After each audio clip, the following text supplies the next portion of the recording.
এটা হচ্ছে আমাদের লাইট হাউস বেওখালি। আজকে একটা মর্মান্তিক ঘটনা, খুবই দুঃখজনক ব্যাপার। আজকে ইলিশ নৌকা আমাদের এখানে ইলিশ মাছ ধরে ঢোকার মুখেই অ্যাক্সিডেন্ট ঘটেছে, অর্থাৎ দুটো নৌকো, মাছ ভর্তি ইলিশ নৌকা উল্টে গেছে। দেখতে পাচ্ছি আমরা, আমাদের গ্রামবাসীরা প্রত্যেকেই কম বেশি চেষ্টা করছে যে ট্রলারগুলো উদ্ধারের কাজের জন্য। একজন মালিককে দেখছি আমরা, খুব কষ্টদায়ক ব্যাপার, টোটন রানা। আর এদিকে দেখতে পাচ্ছি আমাদের গ্রামবাসীরা প্রত্যেকেই সহযোগিতা হাত বাড়িয়ে দিয়েছে। হ্যাঁ, সত্যি খুব দুঃখ এবং বেদনাদায়ক ঘটনা।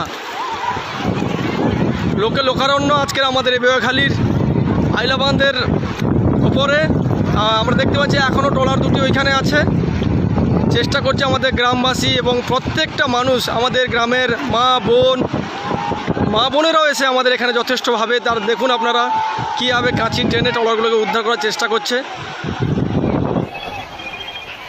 দুটো নৌকার কারণে একজন পুরো অসুস্থ, আরেকজনের পুরো অবস্থা খারাপ। দুটো নৌকা ঢোকার মুখে ডুবে গেল।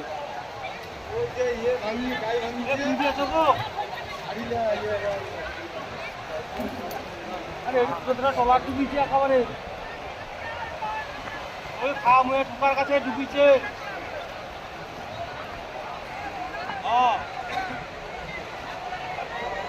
আছে যেটা খেলা যেটা কথা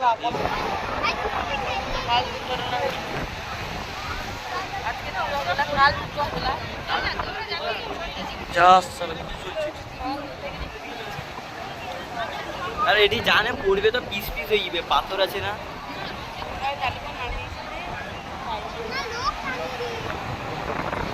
আজকে ডুবি হয়ে গেছে।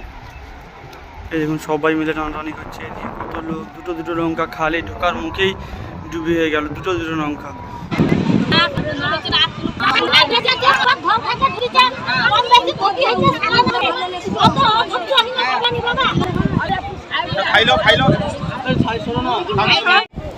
এটা মাছ ছিল কমে 40 থেকে 50 মতো।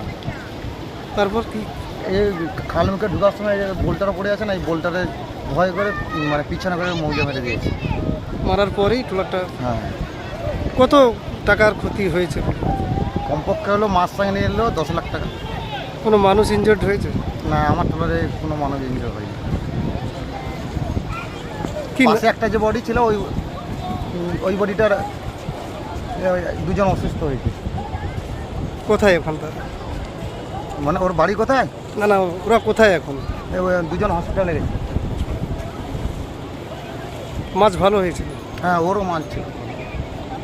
কি নাম আপনার? দেবব্রত মণ্ডল, বাড়ি বেগুয়াখালী।